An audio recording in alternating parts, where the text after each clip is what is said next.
আমার কি আমার কিচ্ছু করতে পারবে না। আমি নন্দীগ্রামে হারিয়েছি, 26-এ আবার উনাকে হারাবো। আমার কিচ্ছু করতে পারবে না। দেখবি আর জ্বলবি, লুচির মতো ফুলবি। কিন্তু একটা বিষয়, আপনি কালকে স্পিকার বললেন বাইরে যদি যে সমস্ত কথাগুলো হচ্ছে সেগুলো বিধানসভার ভিতরে আলোচনা করা। উনার এক চোখ বন্ধ থাকে, উনার এক চোখ বন্ধ থাকে, এক চোখ খোলা থাকে, যা খুশি করতে পারে। 8.5 মাস সাসপেন্ড করেছেন।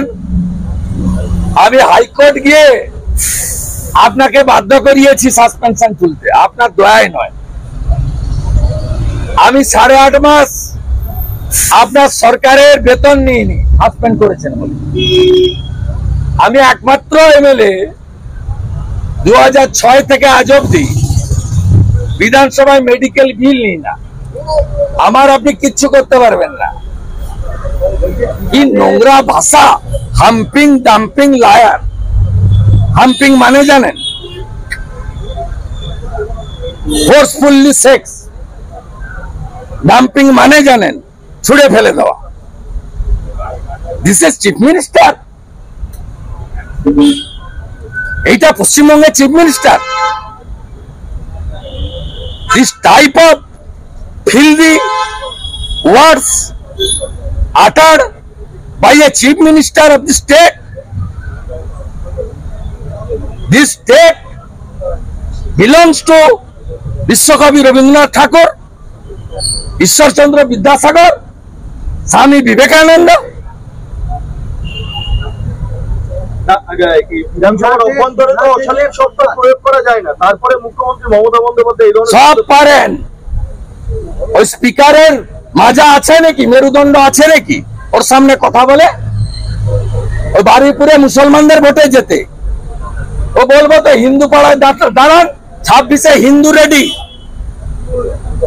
আপনাদেরকে ভোটে কাপড় কাচার মতো কাচবে, হিন্দু রেডি বলে গেলাম।